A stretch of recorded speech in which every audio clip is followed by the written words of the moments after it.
So I've been playing Assassin's Creed Mirage for the past couple of weeks, and today I'm going to give you my honest thoughts on if you should pass or play. I also want to thank Ubisoft for providing me with a key for the game. First off, I want to say that if you don't like the original Assassin's Creed games, or if you've only played the last 3 RPG style games, then you may not enjoy this one very much. The game follows the backstory of Basim, who was a part of Assassin's Creed Valhalla, and essentially sets him up so you know more about him. I never actually played Valhalla or any of the other RPG Assassin's Creed games, so I honestly don't know the connection that's there. From a person whose last game of the franchise was Black Flag, the story was not super spectacular. It feels more of the same that we got with the previous entries.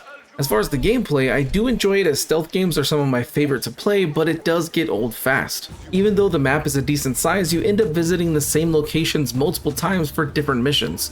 This led me to following the same exact path I had taken originally since I remembered where to go. This is the first time I've experienced getting to use an eagle in the game, which was really cool to be able to mark all the enemies and targets without having to be close to them. However, they introduced a new enemy to the game called a marksman, which will shoot down your eagle if you get nearby. I found this very frustrating when trying to find a guard that has the key I needed, but then had to climb up to the highest point in the middle of the base to take down the marksman so I could finally find who I was looking for.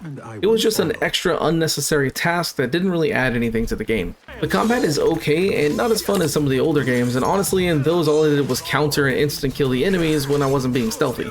Yes, there is more strategy to it in Mirage, but I found myself mostly just throwing down smoke bombs to assassinate everyone rather than trying to parry, dodge, and slice enemies. For the parkour, it's the smoothest I have seen it, and it does feel really good. Until Basim gets stuck on a corner, he's trying to jump over and it's just constantly glitching out on it. This happened quite often and was luckily only while free roaming and not while trying to be stealthy. A big issue that I have with the game is that it's very short. The main story takes about 10 hours to get through, and that's with taking your time and doing other things. If you just focus on the objectives, then you could probably finish it in about 5.